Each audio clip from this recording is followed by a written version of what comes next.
Hello everyone, మరొక సరికొత్త interesting రెసిపీతో మిమ్మల్ని పలకరిస్తూ మీ ముందుకు వచ్చేసింది మీ సింధు. మన ఛానల్ ని మీరు ఫస్ట్ టైం విజిట్ చేసినట్టయితే ఇప్పుడే సబ్స్క్రైబ్ చేసుకుని పక్కనే ఉన్న బెల్ ఐకాన్ ని కూడా యాక్టివేట్ చేసుకుని ఆల్ అనే ఆప్షన్ ని సెలెక్ట్ చేసుకోండి.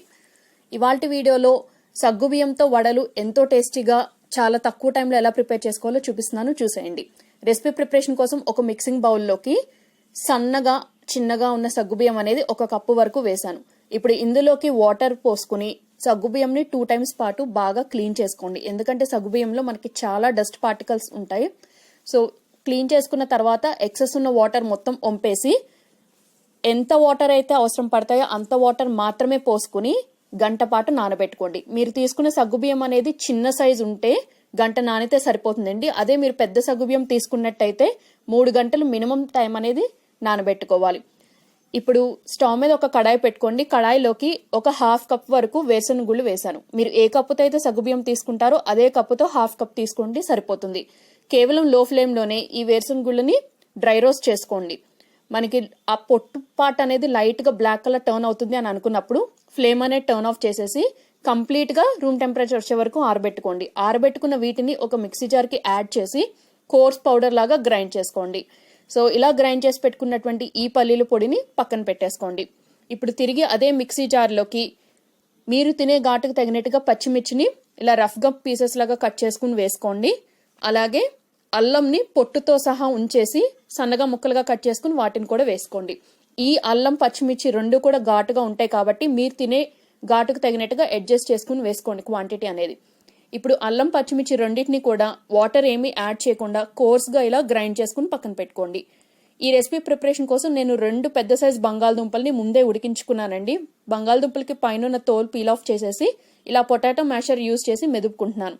ఇన్ కేస్ మీ దగ్గర పొటాటో మ్యాషర్ లేకపోతే బంగాళదుంపల్ని బాగా మెత్తగా ప్రెషర్ కుక్కర్లో ఉడికించేసి పైన పొట్టు తీసేసి చేత్తో కూడా మెదుపుకోవచ్చు. ఇలా మెదుపుకున్న బంగాళదుంపల మిశ్రమాన్ని పక్కన పెట్టేసేయండి. మీన్వైల్ మనకి సగ్గుబియ్యం అనేది నానిపోయి ఉంటుంది. ఇన్ కేస్ మీకు ఎక్సెస్ వాటర్ ఏమైనా ఉంది అని అనిపిస్తే ఈ సగ్గుబియ్యం నానాక కూడా ఆ వాటర్ని వంపేసేయండి. ఎందుకంటే ఆ వాటర్ ఉంటే మనకి రెసిపీ అనేది పాడైపోయే ఛాన్సెస్ ఉంటుంది. సో మీకు సగ్గుబియ్యం నానిందా లేదా ఎలా తెలుస్తుందంటే సగ్గుబియ్యం నుంచి ఒక 2 గింజలు తీసుకుని చేత్తో ఇలా మెదిపి చూడండి. అవి కొంచెం మెత్తగా సాఫ్ట్గా టెక్స్చర్లో టర్న్ అయితే మీకు రెడీ అయిపోయినట్టు. ఇప్పుడు ఇందులోకి గ్రైండ్ చేసి పెట్టుకున్నటువంటి పల్లీల పొడి, గ్రైండ్ చేసి పెట్టుకున్నటువంటి అల్లం పచ్చిమిర్చి పేస్ట్, మెదుపుకున్నటువంటి బంగాళదుంప మిశ్రమం మొత్తం కూడా వేసేసేయండి. ఇలా వేసేసిన తర్వాత ఇప్పుడు ఇందులోకి మీ రుచికి సరిపడా ఉప్పు అనేది వేసుకోండి. నేను ప్రిపేర్ చేసే ఈ క్వాంటిటీ అంతా కూడా 3 మెంబర్స్కి బ్రేక్ఫాస్ట్కి సరిపోయేంత ప్రిపేర్ చేస్తున్నానండి. సో మీరు ప్రిపేర్ చేయాలనుకున్న క్వాంటిటీకి తగినట్టుగా రిమైనింగ్ ఇంగ్రీడియంట్స్ రేషియో అంతా కూడా వేరీ చేసుకోండి. ఇప్పుడు ఇందులోకి ఒక 1 టీ స్పూన్ జీలకర్ర కూడా వేసి ఈ ఇంగ్రీడియంట్స్ అన్నీ కూడా వాటర్ ఏమీ యూజ్ చేయకుండా చేత్తోనే ఒక పిండి ముద్దలాగా కలుపుకోండి. మనకి బంగాళదుంపలో ఉన్న తేమ ఆల్రెడీ సగ్గుబియ్యం నానే కాబట్టి అది కొంచెం మాయిస్ట్ గానే ఉంటుంది. సో ఈ 2 సరిపోతాయండి మనం పిండి మిశ్రమంలా కలుపుకోవటానికి. ఇప్పుడు అవసరం అనిపిస్తే చేతుల్ని ఆయిల్తో గ్రీస్ చేసుకోండి, లేదా డైరెక్ట్ గానే పిండి మిశ్రమం నుంచి కొద్దిగా పిండి అనేది తీసుకుని అరచేతుల మధ్యలో పెట్టుకుని వడల షేప్ లో ఒత్తుకోండి.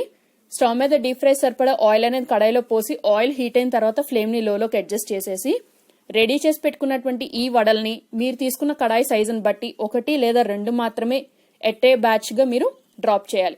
మీరు రెగ్యులర్ వడలు గారెలు లాగా ఒకేసారి 4-5 డ్రాప్ చేసేసినట్టయితే సగ్గుబియ్యంలో ఉన్న జిగురు వల్ల ఈ వడలు అనేవి ఆయిల్లో వేసాక ఫ్రై అయ్యేటప్పుడు ఒకదానికొకటి అంటుకుపోయే ఛాన్సెస్ అనేవి ఉంటాయి.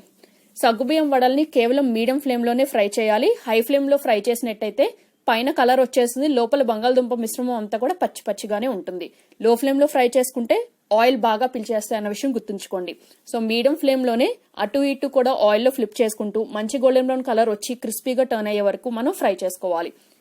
ఒక ప్లేట్లోకి టిష్యూ పేపర్స్ స్ప్రెడ్ చేసుకుని ముందుగానే ఉంచుకోండి. సో ఫ్రై అయిపోయిన వీటిని ఆ టిష్యూ పేపర్ మీదకి ట్రాన్స్ఫర్ చేసుకోండి. అప్పుడు దానికి ఉన్న ఎక్సెస్ ఆయిల్ ఏమైనా ఉంటే టిష్యూ పేపర్ మొత్తం కూడా అబ్జార్బ్ చేసుకుంటుంది. అండ్ 1 మోర్ ఇంపార్టెంట్ పాయింట్ అండి, ఈ రెసిపీ మీరు ఎప్పుడు కూడా వేడివేడిగా ఉన్నప్పుడే సర్వ్ చేసి చూడండి.